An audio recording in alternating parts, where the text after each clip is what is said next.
Hello everyone, स्वागत है आप सभी का आपके अपने YouTube channel determination study platform में। दोस्तों, किसी ने क्या खूब कहा है, वक्त से लड़कर जो नसीब बदल दे इंसान वही जो अपनी तकदीर बदल दे। वक्त से लड़कर जो नसीब बदल दे इंसान वही जो अपनी तकदीर बदल दे। कल क्या होगा कभी मत सोचो, क्या पता कल वक्त खुद अपनी तस्वीर बदल दे में। दोस्तों, पहले चैप्टर का नाम है वैद्युत आवेश तथा क्षेत्र और इस चैप्टर के मोस्ट इंपॉर्टेंट क्वेश्चन की सीरीज में लेकर के आ चुका हूँ। और देखिए 2025 में ये सारे क्वेश्चन पक्का आ सकते हैं, 100% की गारंटी है। कोई ना कोई क्वेश्चन किसी न किसी सेट में मैच जरूर करेगा, ये मेरी पूरी गारंटी है। आप सभी लोग इन प्रश्नों को जरूर तैयार कर लीजिएगा। बहुत कम प्रश्नों की लिस्ट है और इन प्रश्नों को तैयार करके आप अच्छे मार्क्स लाने में अपनी मदद ले सकते हैं। ठीक है, तो हम शुरुआत करते हैं पहले क्वेश्चन से। पहला क्वेश्चन हमारे पास है कि वैद्युतशीलता एप्सिलॉन नॉट का एसआई मात्रक है। मतलब ऐसा एप्सिलॉन नॉट जो होता है इसका एसआई मात्रक क्या है। देखिए दोस्तों, इसका एक्सप्लेनेशन मैं समझा देता हूँ आप लोगों को। देखिए हमारे पास बल का सूत्र होता है F is equal to 1/4 pi epsilon naught Q1 Q2 upon में R स्क्वायर। ये सूत्र आप लोगों ने पढ़ा होगा कूलाम के नियम के द्वारा। ठीक है, यहाँ पे आपका एप्सिलॉन नॉट है जिसे हम वैद्युतशीलता कहते हैं और इसी का मात्रक यहाँ पे पूछा गया है। तो इस एप्सिलॉन नॉट को अगर हम इधर भेजते हैं और F को इधर भेजते हैं तो एप्सिलॉन नॉट इज इक्वल हो जाएगा हमारे पास 1/4 pi epsilon not. Sorry, epsilon not यहाँ पे नहीं रहेगा, हट गया, खत्म हो गया। यहाँ पे Q1 Q2 अपान में क्या हो जाएगा, F इंटू का R स्क्वायर। ठीक है, F यहाँ पे मल्टीप्लाई में आ जाएगा। ठीक है, इधर आ जाएगा और एप्सिलॉन नॉट इधर चला गया। तो यहाँ से इसका मात्रक हम ज्ञात कर सकते हैं। जब एप्सिलॉन नॉट की फार्मूला बन गई तो इसका मात्रक भी ज्ञात कर सकते हैं। ये तो कांस्टेंट है तो इसको छोड़ देंगे। ये Q1 और Q2 दो आवेश हैं तो कूलाम स्क्वायर हो जाएगा। ठीक है, एक आवेश का मात्रक होता है कूलाम, तो दो आवेश हैं तो कूलाम स्क्वायर हो जाएगा। उसके बट्टा में है तो इसको प्रति लगा देंगे। ये यफ जो है न्यूटन बल होता है, न्यूटन इसका मात्रक होता है तो न्यूटन लिख देंगे और इनटू का मीटर स्क्वायर हो जाएगा, क्योंकि R स्क्वायर बीच की दूरी है तो मीटर स्क्वायर, दूरी का मात्रक मीटर स्क्वायर। तो यहाँ से हमारे पास जो इसका यूनिट पता चला कूलाम स्क्वायर प्रति न्यूटन मीटर स्क्वायर पता चला है। तो ऑप्शन नंबर पहला आपका बिल्कुल करेक्ट आंसर है, आप देख सकते हैं यहाँ पे। ठीक है, यहाँ पे किसी भी तरह की कोई भी दिक्कत नहीं होनी चाहिए। अब हम नेक्स्ट क्वेश्चन की तरफ मूव करते हैं। तो सेकंड नंबर क्वेश्चन आप सभी के सामने है कि निम्न में से कौन सा वैद्युत क्षेत्र का मात्रक नहीं है। तो आप सभी को याद रखना है, इसमें जूल प्रति कूलाम जो है वैद्युत क्षेत्र का मात्रक नहीं है। ऑप्शन नंबर थर्ड बिल्कुल सही हो जाएगा। नेक्स्ट क्वेश्चन हमारे पास थर्ड नंबर है कि किसी बिंदु पर विद्युत क्षेत्र की तीव्रता होती है। किसी भी बिंदु पर विद्युत क्षेत्र की जो तीव्रता होती है E बराबर में F अपान में Q नॉट होती है। इस Q नॉट को हम परीक्षण आवेश कहते हैं। Q की जगह पे Q नॉट की जगह पे Q भी हो सकता है, तो इससे घबराने वाली बात नहीं है। ये इसका सूत्र होता है। यानी विद्युत क्षेत्र की तीव्रता हम किसे कहते हैं, बल और परीक्षण आवेश के अनुपात को ही कहते हैं। तो इसमें से ऑप्शन नंबर सेकंड जो है आपका बिल्कुल करेक्ट आंसर हो जाएगा। आई होप आपको समझ में आ रहा होगा। नेक्स्ट क्वेश्चन की बात करें तो 4 नंबर क्वेश्चन है कि 1/4 पाई एप्सिलॉन नॉट का मान होगा। तो आप सभी को याद रखना है दोस्तों, 1/4 पाई एप्सिलॉन नॉट जिसे हम कांस्टेंट कहते हैं उसका मान होता है 9 × 10⁻9 न्यूटन मीटर स्क्वायर प्रति कूलाम स्क्वायर। ठीक है, पहला ऑप्शन आपका बिल्कुल सही हो जाएगा। इसको लर्न कर लीजिएगा, 9 × 10⁻9 न्यूटन मीटर स्क्वायर प्रति कूलाम स्क्वायर यूनिट के साथ यानी कि मात्रक के साथ इसको याद कीजिएगा। दोस्तों, अब हम क्वेश्चन नंबर 5 की बात करते हैं। किसी गोलीय पृष्ठ के अंदर यदि +Q आवेश रख दिया जाए तो संपूर्ण पृष्ठ से निकलने वाला विद्युतीय फ्लक्स होगा। देखिए, अगर कोई मान लीजिए गोलीय पृष्ठ है और इस पृष्ठ के अंदर हम +Q आवेश को रख देते हैं तो इसके संपूर्ण पृष्ठ पर जो है विद्युतीय फ्लक्स कितना होगा ये हमें बताना है। ठीक है, तो विद्युतीय फ्लक्स की अगर बात करते हैं तो किसी भी गोलीय पृष्ठ के अंदर कोई आवेश है तो विद्युतीय फ्लक्स का मान होता है F इज इक्वल होता है हमारे पास 1/ε0 गुना होता है किसके, उस आवेश के। तो उस आवेश का 1/ε0 गुना होता है तो इसका मल्टीप्लाई अगर आवेश के साथ होगा तो फाई बराबर हमारे पास Q/ε0 मिल जाएगा। ठीक है, यहाँ पे कोई दिक्कत नहीं होनी चाहिए। तो ये होता है हमारे पास गॉस के नियम से ये सूत्र निकल के आता है। तो सेकंड नंबर ऑप्शन जो है Q/ε0 ये बिल्कुल सही ऑप्शन होगा आपका। ठीक है, यहाँ पे विद्युतीय फ्लक्स का मान क्या होगा, Q/ε0 होगा। नेक्स्ट क्वेश्चन की बात करते हैं। तो 6 नंबर क्वेश्चन आपके पास है कि विद्युतीय फ्लक्स का बीमीय सूत्र क्या होता है। देखिए, वैद्युत फ्लक्स का जो सूत्र होता है phi is equal to E vector E dot में वेक्टर A। ठीक है, तो यहाँ से इसके अगर हम बीमीय सूत्र की बात करते हैं तो इसका मात्रक सबसे पहले निकालेंगे और इसके मात्रक की अगर हम बात करेंगे तो यहाँ पे न्यूटन मीटर स्क्वायर प्रति कूलाम इसका मात्रक आ जाएगा, न्यूटन मीटर स्क्वायर प्रति कूलाम। अब देखिए इसका मात्रक ये आ गया, तो इसकी बीमा भी निकाल सकते हैं। न्यूटन की बीमा mL/-2 और हमारे पास मीटर स्क्वायर है तो एल का स्क्वायर भी लिख सकते हैं यहाँ पे, ठीक है। और नीचे हमारे पास कूलाम है तो 80 लिख देंगे। यहाँ से अगर इसकी बीमा की बात करें तो mL के पावर हो जाएगा 3, t के पावर हो जाएगा -3 और a के पावर हो जाएगा -1। ये इसकी बीमा हो जाएगी। आप लोग देख सकते हैं जब a को ऊपर ले जाएंगे तो a के पावर -1 आ जाएगा, t को ले जाएंगे तो t के पावर -1 और t के पावर -2 है तो t के पावर -3 हो जाएगा, l के पावर 3 हो जाएगा क्योंकि l के पावर यहाँ 1 है, l के पावर 2 है तो ये 3 बन जाएगा और ये m है तो m लिख देंगे। इस तरीके से इसकी बीमा यहाँ पे निकल जाएगी। यानी कि ऑप्शन नंबर देखिए ये किसमें है, ऑप्शन नंबर पहला बिल्कुल सही है, mL के पावर 3, t के पावर -3 और a के पावर -1, ठीक है। ये ऑप्शन आपका करेक्ट हो जाएगा। नेक्स्ट क्वेश्चन 7 नंबर है, विद्युत फ्लक्स का मात्रक क्या होता है। तो देखिए अभी मैंने बताया कि विद्युत फ्लक्स का मात्रक होता है न्यूटन मीटर स्क्वायर प्रति कूलाम, तो इसमें कौन सा ऑप्शन सही होगा। देखिए न्यूटन मीटर स्क्वायर प्रति कूलाम को ही हम कहते हैं वोल्ट मीटर। क्या कहते हैं, वोल्ट मीटर। तो विद्युत फ्लक्स का जो मात्रक होगा ना वोल्ट मीटर हो जाएगा। नेक्स्ट क्वेश्चन हमारे पास है 8 नंबर क्वेश्चन है कि जब किसी वस्तु को आवेशित किया जाता है तो उसका द्रव्यमान घटता है, बढ़ता है, अचर रहता है या घट या बढ़ सकता है।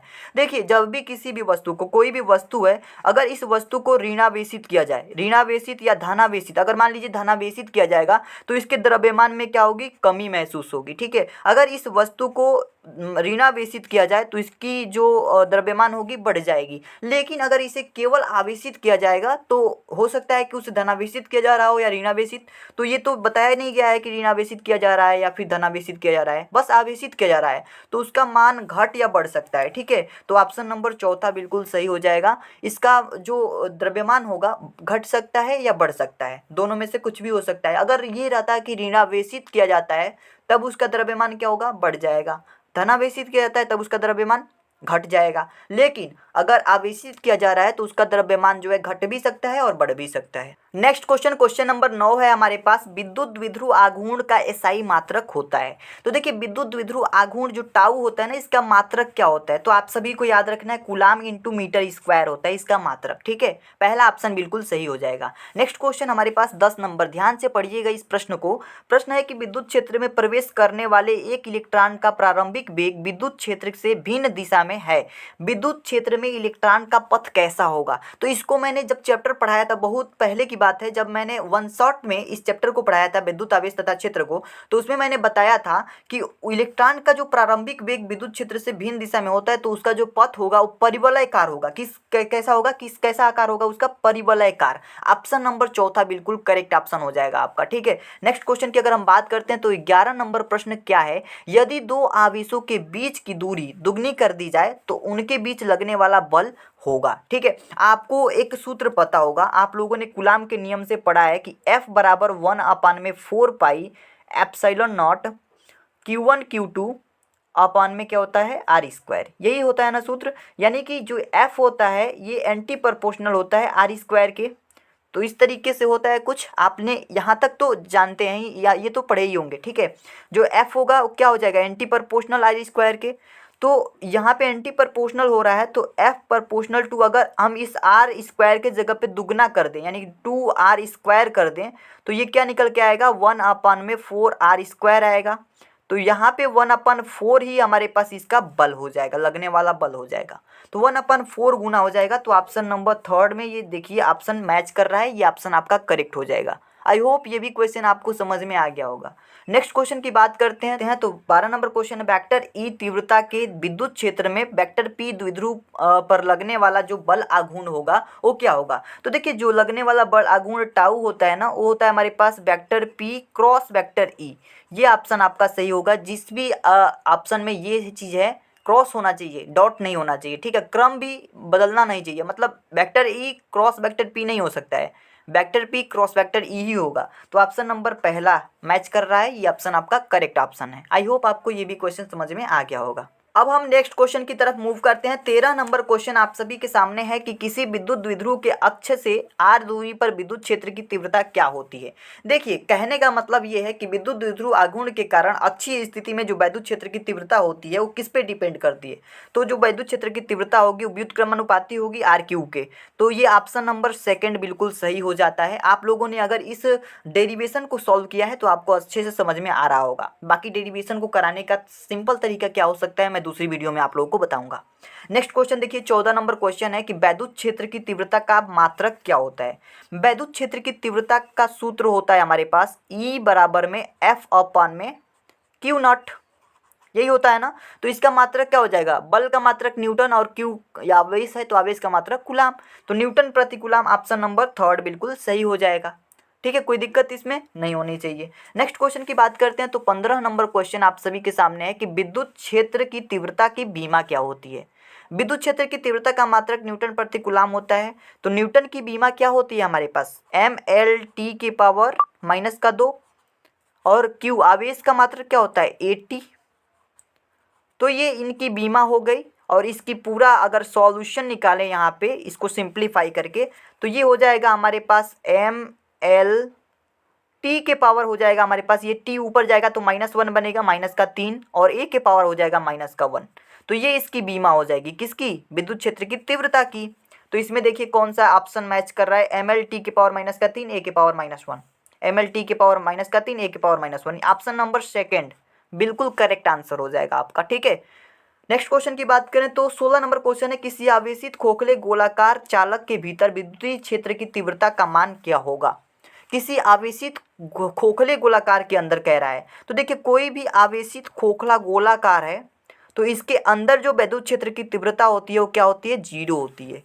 क्या होती है, जीरो। तो ऑप्शन नंबर थर्ड शून्य सही ऑप्शन हो जाएगा। ठीक है, नेक्स्ट क्वेश्चन आपका है 17 नंबर क्वेश्चन कि यदि किसी स्थान पर विद्युत क्षेत्र की तीव्रता वेक्टर ई हो तो उस स्थान पर वेक्टर ए क्षेत्रफल से गुजरने वाला विद्युत फ्लक्स फाई निम्नलिखित संबंध से ज्ञात होता है। देखिए विद्युत फ्लक्स का जो सूत्र होता है आप सभी को मैं बता देता हूँ, विद्युत फ्लक्स का जो सूत्र होता है फाई इज इक्वल टू हमारे पास vector E dot vector A होता है। क्या होता है, vector E dot vector A होता है, जिसमें डॉट लगा होता है उसके साथ साथ जो घटक होता है ना तो फाई बराबर में बन जाता है ई ए कॉस थीटा। आप लोगों ने ये क्लास 11th में पढ़ा होगा।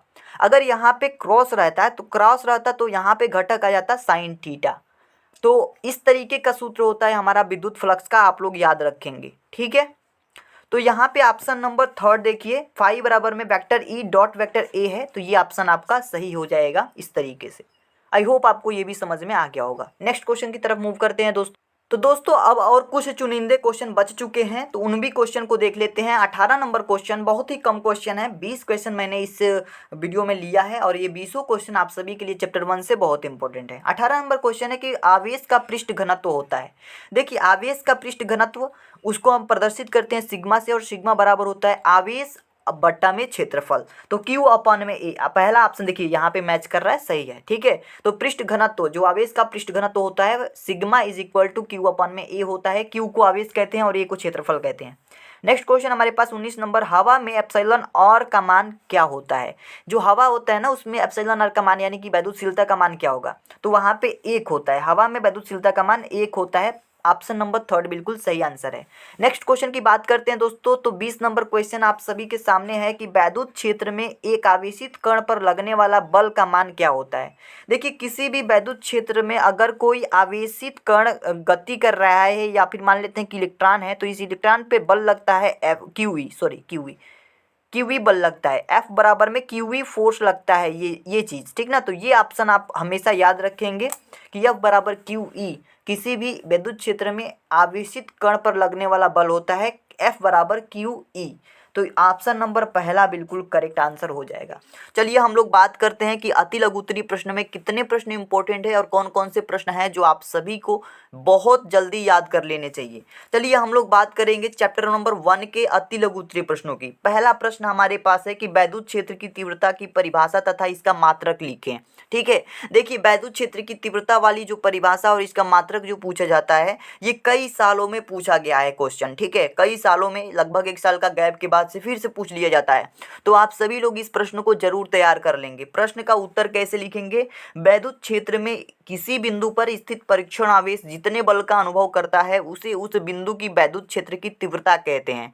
देखिए वैद्युत क्षेत्र की तीव्रता किसे कहते हैं, अगर कोई वैद्युत क्षेत्र में स्थित कोई पॉइंट है, कोई बिंदु है, तो वहां पे अगर परीक्षण आवेश जितने बल का अनुभव करेगा उसे हम उस बिंदु की वैद्युत क्षेत्र की तीव्रता कहेंगे। ठीक है, इस तरीके से इसकी परिभाषा हो गई जो कि बिल्कुल सरल भाषा में लिखी हुई है। नेक्स्ट हम बात करेंगे इसके सूत्र के बारे में। दोस्तों वैद्युत क्षेत्र की तीव्रता का सूत्र होता है वेक्टर ई बराबर में वेक्टर एफ अपॉन में क्यू नॉट, ठीक है, ये इसका सूत्र होता है। और इसके सूत्र की मदद से हम इसके मात्रक की गणना भी कर सकते हैं।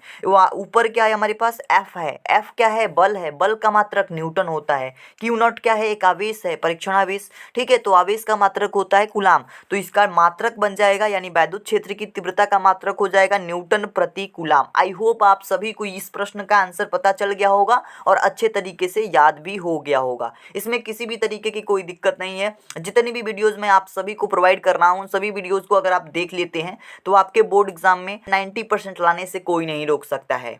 अब दोस्तों अगर हम क्वेश्चन नंबर सेकंड की बात करते हैं तो सेकंड क्वेश्चन है वैद्युत फ्लक्स तथा वैद्युत क्षेत्र की तीव्रता में संबंध लिखिए।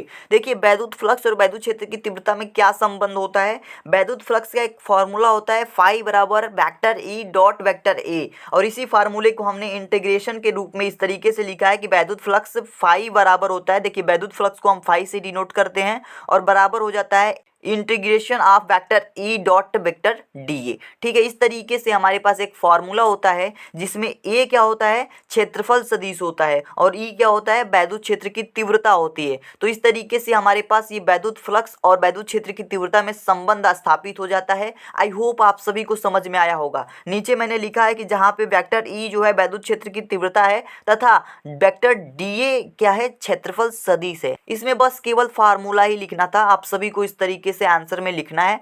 और देखिए अति लघु उत्तरीय प्रश्न आपका 1 नंबर में पूछा जाता है, ठीक है, तो 1 नंबर इसके लिए मिलने वाले हैं, तो ज्यादा बहुत बड़ा आंसर लिखने की जरूरत भी नहीं है, ठीक है।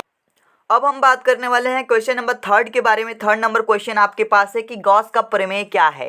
देखिए गॉस का प्रमेय क्या कहता है, इसको सरल भाषा में कैसे लिखेंगे। देखिए इसका उत्तर मैंने लिखा है किसी बंद पृष्ठ से गुजरने वाला वैद्युत फ्लक्स उस पृष्ठ द्वारा परिबद्ध कुल आवेश का 1/ε0 गुना होता है। इस स्टेटमेंट को याद रखिएगा। गॉस की जो थ्योरम है यही कहती है कि किसी भी बंद पृष्ठ से गुजरने वाला जो वैद्युत फ्लक्स होगा उस पृष्ठ से परिबद्ध जितने भी आवेश होंगे उन सभी आवेशों का 1/ε0 गुना होगा। अर्थात अगर आवेश Q है तो हम इस तरीके से लिख सकते हैं इंटीग्रेशन के रूप में vector E dot vector ds, ठीक है। ये हमारे पास वैद्युत फ्लक्स का सूत्र है तो इसको हम फाई भी बोल सकते हैं, तो यहाँ पे मैंने फाई लिखा है इसी को और करके। और 1/ε0 गुना होता है तो Q का मल्टीप्लाई, इस आवेशों का गुना होता है 1/ε0, तो आवेश गुणे में 1/ε0 हमने लिख दिया है। तो इसको हम इस तरीके से भी लिख सकते हैं, इस टोटल टर्म को हम यहाँ पे फाई लिख सकते हैं और यहाँ पे Q का अगर 1 में मल्टीप्लाई होगा तो Q हो जाएगा अपन में ε0 हो जाएगा। तो फाई बराबर में Q अपन में ε0, इस तरीके से भी आप इसे लर्न कर सकते हैं। तो गॉस की प्रमेय यही कहती है कि परिबद्ध जो कुल आवेश होते हैं उनका 1/ε0 गुना होता है उसका वैद्युत फ्लक्स। आई होप आपको समझ में आ गया होगा, ठीक है। नेक्स्ट क्वेश्चन हमारे पास चौथा नंबर क्वेश्चन हमारे पास है कि इलेक्ट्रॉन वोल्ट की परिभाषा दीजिए तथा इसका संख्यात्मक मान जूल में व्यक्त कीजिए, ठीक है। देखिए हमें इलेक्ट्रॉन वोल्ट की परिभाषा देनी है और इसका संख्यात्मक मान जो है जूल में बताना है। आप सभी को संख्यात्मक मान तो पता ही होगा, जो चार्ज ऑन इलेक्ट्रॉन होता है, इलेक्ट्रॉनों पर जो आवेश होता है वही मान होता है इसका जूल में, ठीक है। अब देखिए इसकी परिभाषा हम कैसे देंगे, ये थोड़ा सा हमारे पास एक छोटा सा चैलेंज बन जाता है, क्योंकि बहुत सारे स्टूडेंट इलेक्ट्रॉन वोल्ट को तो समझते हैं लेकिन इसकी परिभाषा लिखना नहीं आता है उन्हें। तो देखिए सिंपल भाषा में आपको ये लिखना है, इसका उत्तर लिखेंगे एक इलेक्ट्रॉन को 1 वोल्ट का विभव देने पर इलेक्ट्रॉन द्वारा प्राप्त ऊर्जा को हम इलेक्ट्रॉन वोल्ट कहते हैं, ठीक है। 1 वोल्ट का विभव देने पर एक इलेक्ट्रॉन को 1 वोल्ट का विभव देंगे तो इलेक्ट्रॉन में जो प्राप्त ऊर्जा होगी उसे हम कहेंगे इलेक्ट्रॉन वोल्ट। और इसे हम इस तरीके से भी लिख सकते हैं कि 1 इलेक्ट्रॉन वोल्ट बराबर में 1.6 × 10⁻⁻19 जूल होता है, ठीक है। तो चार्ज ऑन इलेक्ट्रॉन भी यही होता है 1.6 × 10⁻⁻19, और कूलाम में होता है, वहाँ पे तो कूलाम होता है लेकिन यहाँ पे जूल हो जाएगा क्योंकि इलेक्ट्रॉन वोल्ट का यूनिट जूल होता है। आई होप आप सभी को ये सारी चीजें समझ में आ रही होंगी, ठीक है। अगला प्रश्न आप सभी के पास 5 नंबर है, वैद्युत फ्लक्स का मात्रक और बीमीय सूत्र निगमित कीजिए, ठीक है। तो वैद्युत फ्लक्स के मात्रक और बीमीय सूत्र का निगमन करना है तो इसका उत्तर हम कैसे लिखेंगे, ध्यान से समझिए। एक एक स्टेप को हमने अच्छे से लिखा है, जिस तरीके से प्रश्न पूछा है उस तरीके से हमने आंसर लिखा है, और जिस तरीके तरीके से प्रश्न पूछेगा, उस तरह से आंसर आप लिखेंगे बोर्ड एग्जाम में तो आपको पूरा पूरा अंक मिलेगा, इसमें कोई डाउट नहीं है। ठीक है, देखिए प्रश्न पूछा है कि इसका मात्रक को और इसके बीमीय सूत्र को निगमन करना है। निगमन करने का मतलब कि उसे हम कैसे निकाले हैं, ये चीज़ें भी वहाँ पे लिखनी है स्टेप वाइज। ये नहीं कि डायरेक्ट हमने लिख दिया इसका मात्रक और डायरेक्ट इसकी बीमा लिख दिया, नहीं, सारा चीज़ दिखाना है कि कैसे कैसे हमने इसके मात्रक को निकाला, कैसे कैसे हम इसके बीमीय सूत्र का निगमन किए हैं। तो देखिए यहाँ पे हम वैद्युत फ्लक्स का सूत्र सबसे पहले हमें पता होना चाहिए, तो होता है फाई बराबर में ई ए कॉस थीटा। आप सभी को पता है कि फाई बराबर में vector E dot vector A होता है और उसी के साथ एक घटक जुड़ जाता है कॉस थीटा। ठीक है, तो इस रूप में ये हो जाता है कि फाई बराबर ई ए कॉस थीटा। अब यहाँ पे बात करें वैद्युत फ्लक्स के मात्रक की, तो मात्रक की गणना हम कैसे करेंगे? मात्रक की गणना करने के लिए हमारे पास दो ये चीज़ें मिली हुई हैं जो मल्टीप्लाई में है। तो सबसे पहले इसका मात्रक पता होना चाहिए और इसका मात्रक पता होना चाहिए। तो हम लिखेंगे ई का मात्रक गुणे में ए का मात्रक। ए क्या है? ये ए क्या है? ए क्षेत्रफल है, तो क्षेत्रफल का मात्रक मीटर स्क्वायर, तो मीटर स्क्वायर हमने लिख दिया है। और ई का मात्रक ई बराबर होता है एफ अपन में क्यू, तो एफ अपन में क्यू वैद्युत क्षेत्र की तीव्रता है ई, तो ई का मात्रक हो जाएगा न्यूटन प्रति कूलाम। न्यूटन प्रति कूलाम गुणे में मीटर स्क्वायर हो गया है। और यहाँ पे ये गलती आप कभी मत कीजिएगा, इसीलिए मैंने लिखा हुआ था लेकिन बाद में मैंने काट दिया। मुझे लगा कि आप लोग ये गलती नहीं करेंगे। आप लोगों को इसका मतलब कतई ये नहीं लिखना है कि न्यूटन प्रति कूलाम इंटू मीटर स्क्वायर, ऐसा नहीं। आपको ये लिखना है कि न्यूटन मीटर स्क्वायर प्रति कूलाम होता है, क्योंकि न्यूटन के साथ मीटर स्क्वायर का मल्टीप्लाई होगा तो न्यूटन मीटर स्क्वायर बन जाएगा और प्रति बट्टा का मतलब होता है प्रति कूलाम हो जाएगा। आई होप ये चीज़ें आपको पता होंगी। आगे अगर हम बात करते हैं तो वैद्युत फ्लक्स के बीमीय सूत्र की गणना हम कैसे करेंगे, यहाँ पे देखिए वैद्युत फ्लक्स के बीमीय सूत्र की गणना हम इस तरीके से करेंगे। न्यूटन का जो बीमा होता है ml टी के पावर -2 होता है, इसको अलग ब्रैकेट में, और मीटर स्क्वायर की बीमा एल स्क्वायर हम कर देंगे तो ये हमारे पास अलग ब्रैकेट में, और 80 नीचे हो जाएगा क्योंकि प्रति लगा करके गुलाम है तो गुलाम की 80 हो जाएगी बीमा। ठीक है, और इसी को अगर सॉल्व करें तो एम एल के पावर 3 हो जाएगा, क्योंकि एल के पावर 1 है, एल के पावर 2 है, टोटल मिल करके एल के पावर 3 हो जाएगा। टी के पावर -3 आ जाएगा क्योंकि टी के पावर ऊपर -2 है, नीचे से अगर 1 जाएगा तो -1 बन जाएगा, टी के पावर -1, टी के पावर -1, टी के पावर -2 क्या हो जाएगा? टी के पावर -3 हो जाएगा, और ए के पावर ऊपर जाएगा तो -1 हो जाएगा। ये चीज़ें आपको समझ में आ गई होंगी, ये इसकी बीमा हो जाएगी। ठीक है, तो आई होप आप सभी को ये सारी चीज़ें समझ में आई हैं और इसको आप आसानी से कर ले जाएंगे।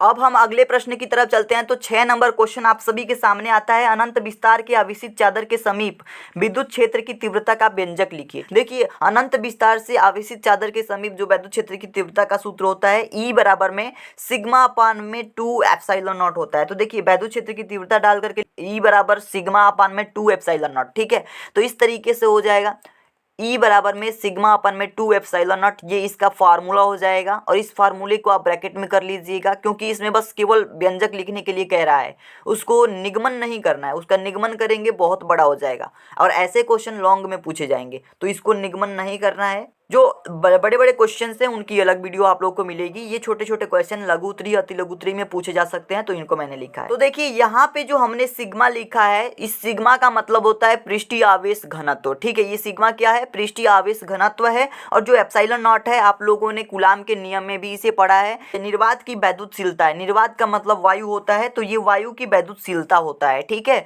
नेक्स्ट क्वेश्चन की तरफ मूव करेंगे। तो देखिए अगर हम क्वेश्चन नंबर 7 की बात करते हैं, अंतिम प्रश्न हमारा अति लघु उत्तरीय प्रश्न का है।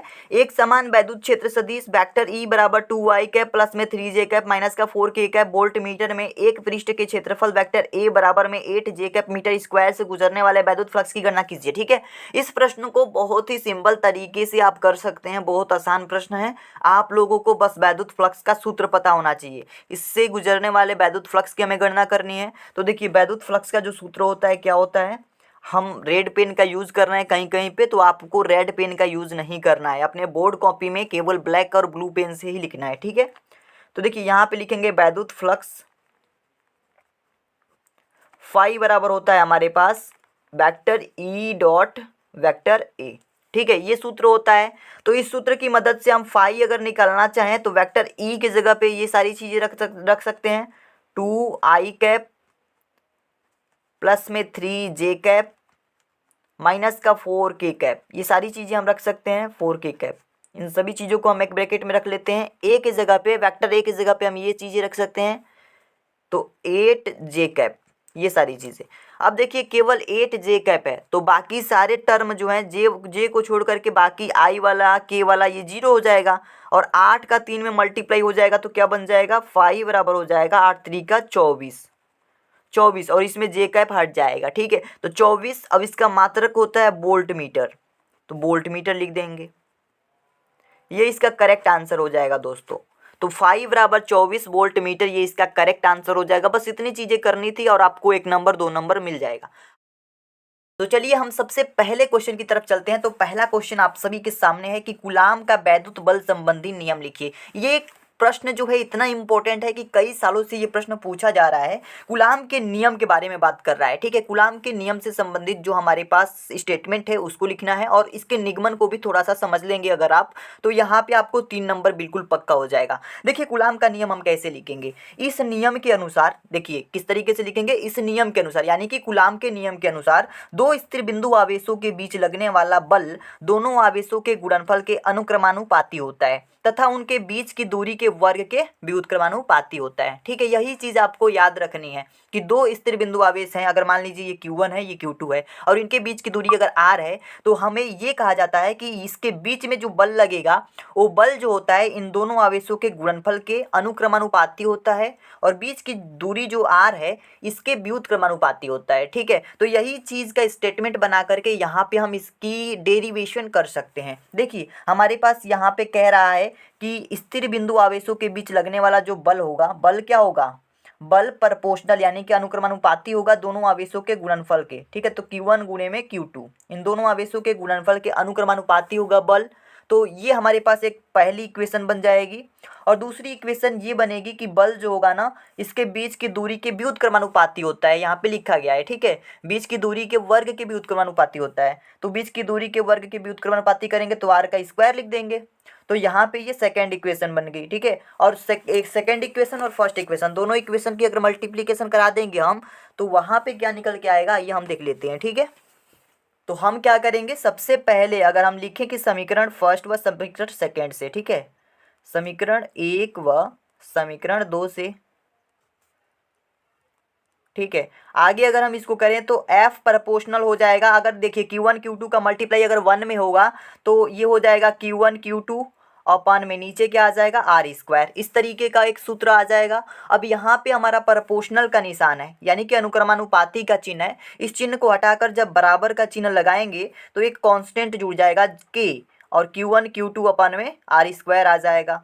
ठीक है, जब हम बराबर का निशान लगाते हैं प्रोपोर्शनल को हटाकर तो एक कांस्टेंट आ जाता है। ठीक है, एक कांस्टेंट टर्म K आ गया, और इस K का मान होता है, देखिए यहाँ पे याद रखिएगा K बराबर होता है 1/4 पाई एप्सिलॉन नॉट, ये इसका मान होता है। ठीक है, K का मान होता है। तो यहाँ से इस फार्मूले को इस रूप में भी लिख सकते हैं हम, F बराबर में 1/4 pi epsilon naught Q1 Q2 अपन में R स्क्वायर, इस रूप में भी हम इस सूत्र को लिख सकते हैं।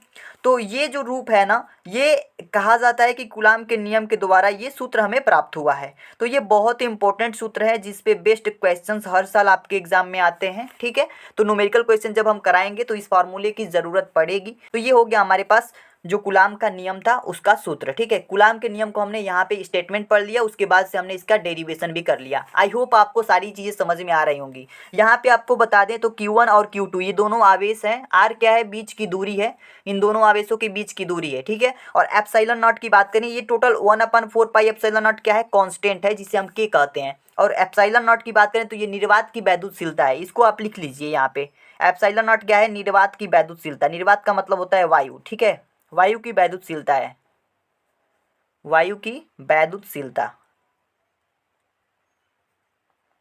तो इस तरीके से इस क्वेश्चन को जरूर तैयार कर लीजिएगा दोस्तों, ये बहुत ही इंपॉर्टेंट क्वेश्चन है। ठीक है, नेक्स्ट क्वेश्चन की तरफ मूव करते हैं।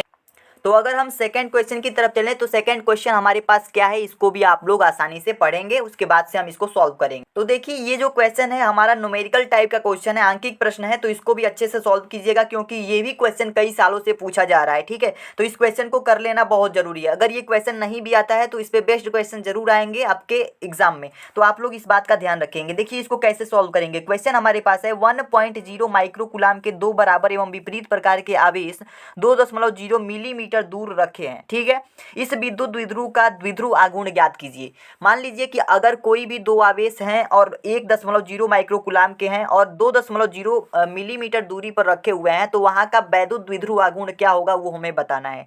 तो देखिए, हम इसको थोड़ा सा समझने के लिए हम आपको ये बता दें कि जो माइक्रो कूलाम में दे रखा है ना आवेश, आवेश हमेशा कूलाम में रहना चाहिए। ठीक है, तो माइक्रो कूलाम से इसको हम कूलाम में बदलेंगे और ये जो मिलीमीटर में इसकी दूरी दे रखी है इसको हम मीटर में बदलेंगे। ठीक है, तो सबसे पहले हम यहाँ पे लिख लेंगे जो जो दिया है। ठीक है, तो लिखेंगे दिया है, जो जो चीज़ें दी गई हैं उनको हम लिख लेंगे और उसके बाद से हम इसको सॉल्व करेंगे।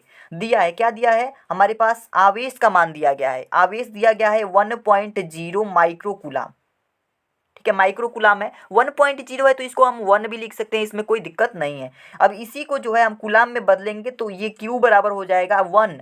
ठीक है, इसको 1 लिख सकते हैं केवल 1.0 को, और इंटू का 10⁻⁻6, 10⁻⁻6 से गुणा करा देने से वो कूलाम में बदल जाएगा। ठीक है, तो अब ये कूलाम में हो गया, माइक्रो कूलाम में नहीं, अब कूलाम में हो गया।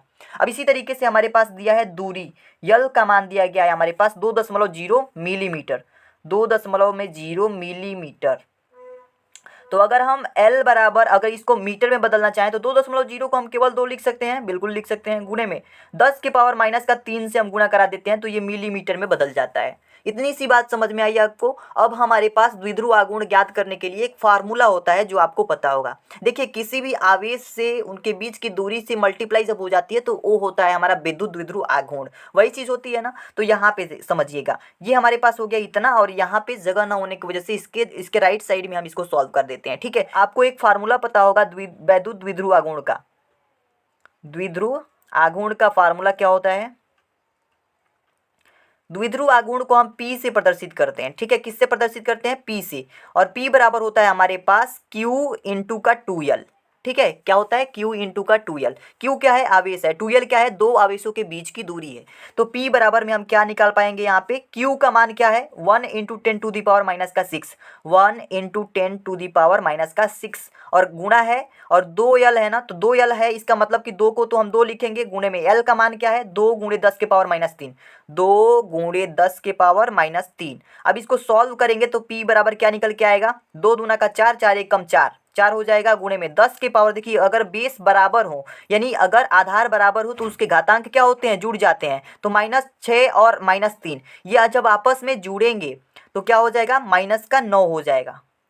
ठीक है, तो 4 गुणे 10⁻⁻9 ये आपका आंसर हो जाएगा। अब इससे ज़्यादा नीचे इसको सॉल्व नहीं करेंगे, यहाँ पे आप लिख देंगे आंसर, तो आपका काम बन जाएगा। आई होप आपको ये क्वेश्चन समझ में आ गया होगा। ठीक है, आसानी से आप इसका आंसर निकाल सकते हैं, इसमें किसी भी प्रकार की कोई ऐसी डाउट नहीं होनी चाहिए कि हमें समझ नहीं आया, क्योंकि इसको मैंने बहुत अच्छे से समझाया कि सबसे पहले माइक्रो कूलाम वाले आवेश को हम कूलाम में बदल लेंगे, उसके बाद से दूरी को हम मीटर में बदल लेंगे, और उसके बाद से हम इसमें फार्मूला लगा करके इसको सॉल्व कर लेंगे बस। ठीक है, और कुछ नहीं करना है। तो 2 क्वेश्चन हो गए, अगले क्वेश्चन की तरफ मूव करते हैं। तो नेक्स्ट क्वेश्चन हमारे पास 3rd नंबर है, वैद्युत द्विध्रुव आघूर्ण से आप क्या समझते हैं। ठीक है, अगला क्वेश्चन है कि वैद्युत द्विध्रुव आघूर्ण से आप क्या समझते हैं। देखिए, इसका उत्तर मैंने बहुत ही सिंपल भाषा में लिखा हुआ है। अभी हमने वैद्युत द्विध्रुव आघूर्ण ही ज्ञात किया है, और इसकी अगर परिभाषा लिखने के लिए कहेगा तो आप कैसे लिखेंगे, और इसके लिए 2 या 3 नंबर आपको मिल सकते हैं, तो आसानी से आप इसे लिखकर अपना पूरा नंबर पा सकते हैं। देखिए, लिखेंगे आप, वैद्युत द्विध्रुव में उपस्थित किसी भी एक आवेश के परिमाण के बीच की दूरी के साथ गुणनफल वैद्युत द्विध्रुव आघूर्ण कहलाता है। अगर हमारे पास ये 2 आवेश हैं,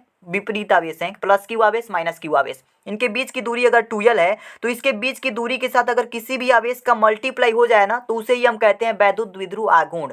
यही चीज़ हमने यहाँ पे फार्मूले के माध्यम से लिखा है, P बराबर, P को हम वैद्युत द्विध्रुव आघूर्ण कहते हैं, बराबर में Q इंटू का 2L। अगर इस आवेश का मल्टीप्लाई इस 2L के साथ हुआ है तो ये इसका वैद्युत द्विध्रुव आघूर्ण कहलाएगा। ठीक है, और इसके मात्रक की बात करें तो Q आवेश का मात्रक कूलाम होता है और दूरी का मात्रक मीटर, तो अब कूलाम मीटर इसका क्या हो जाएगा, मात्रक हो जाएगा। और इसके बीमा की बात करें तो 80 कूलाम का बीमा हो गया, और यल जो है मीटर की बीमा हो गई, तो ATL ये इसकी बीमा हो जाती है, किसकी, वैद्युत द्विध्रुव आघूर्ण की। आई होप आपको ये भी समझ में आ गया होगा। तो अब हम बात करने वाले हैं क्वेश्चन नंबर 4 के बारे में, जो कि बहुत इंपॉर्टेंट है आप सभी के लिए। ठीक है, अभी तक हम लोगों ने 3 प्रश्न किया, चौथा नंबर प्रश्न है, वैद्युत फ्लक्स से क्या तात्पर्य है, इसे आवश्यक सूत्र तथा मात्रक द्वारा समझाइए। ये क्वेश्चन बहुत ही इंपॉर्टेंट है, कई सालों से ये क्वेश्चन पूछा जा रहा है। वैद्युत फ्लक्स की परिभाषा बतानी है हमें, और इसका सूत्र लिखना है और इसकी मात्रक लिखनी है। देखिए, इसका सरल जो परिभाषा परिभाषा है, क्या हो सकता है, मैंने बहुत सरल भाषा में लिखा है, वैद्युत क्षेत्र में स्थित किसी काल्पनिक पृष्ठ से होकर गुजरने वाली वैद्युत बल रेखाओं की संख्या की माप को हम वैद्युत फ्लक्स कहते हैं। किसे कहते हैं?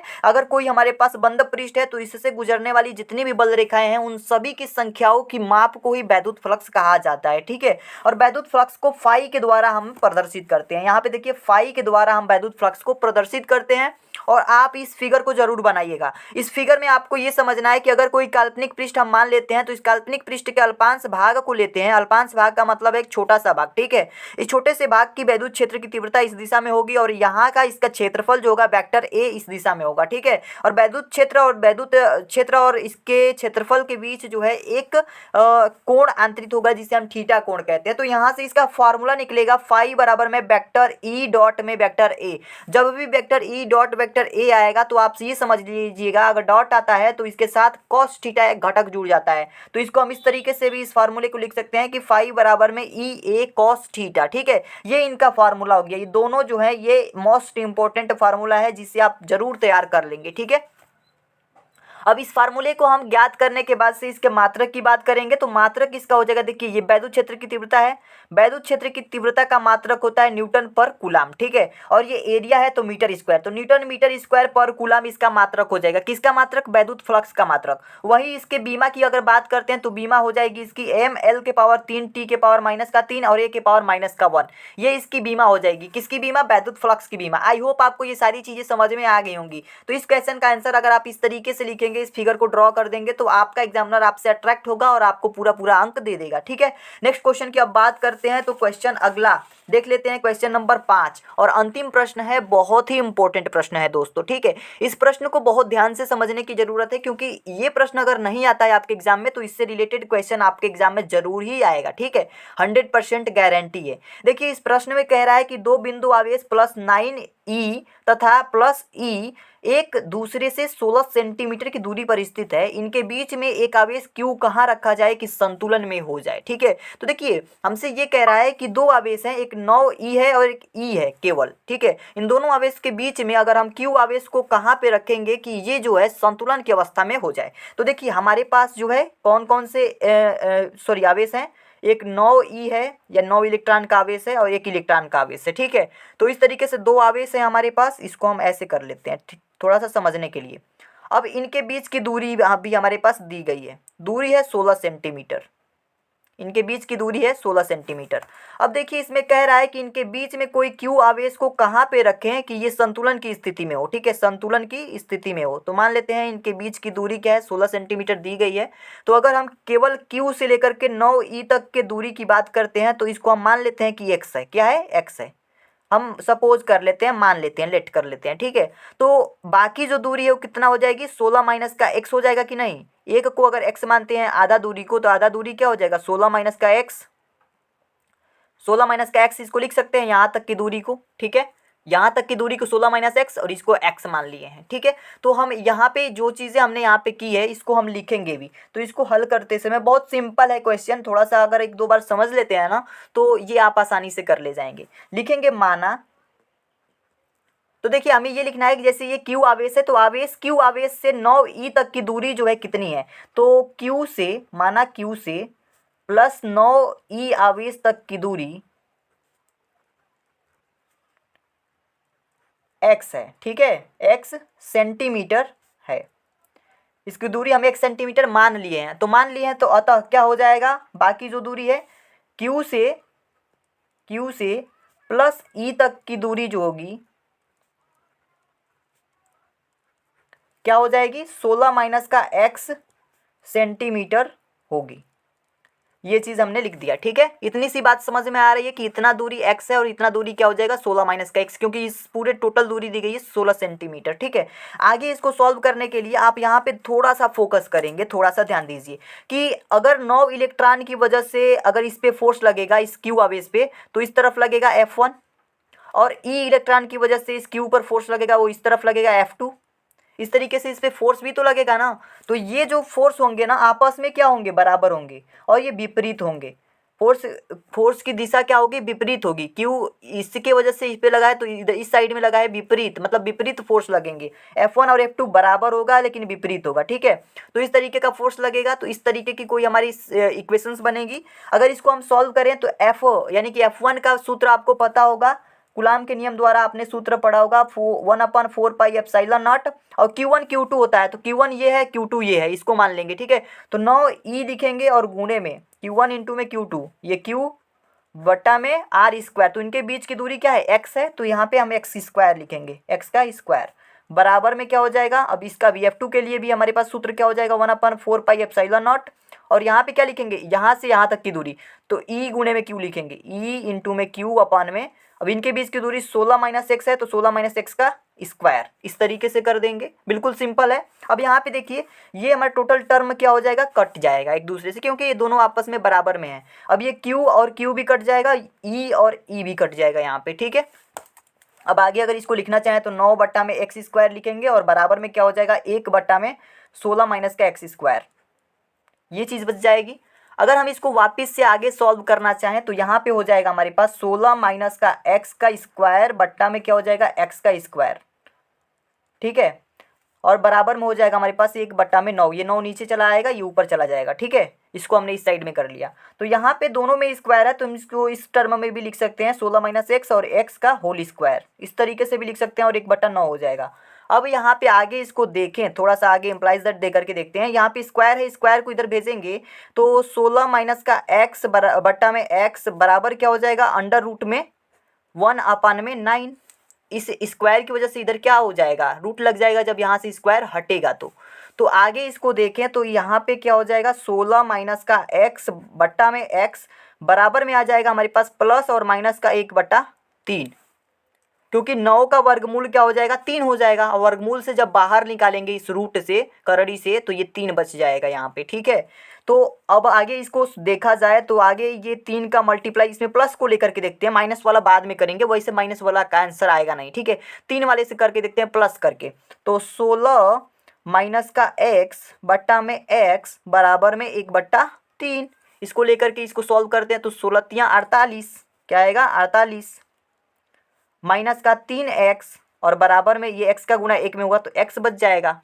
आगे इसको सॉल्व करेंगे तो 48 और बराबर में क्या आ जाएगा, इधर 3 इधर जाएगा, प्लस में 3 हो जाएगा तो 4x हो जाएगा, ठीक है।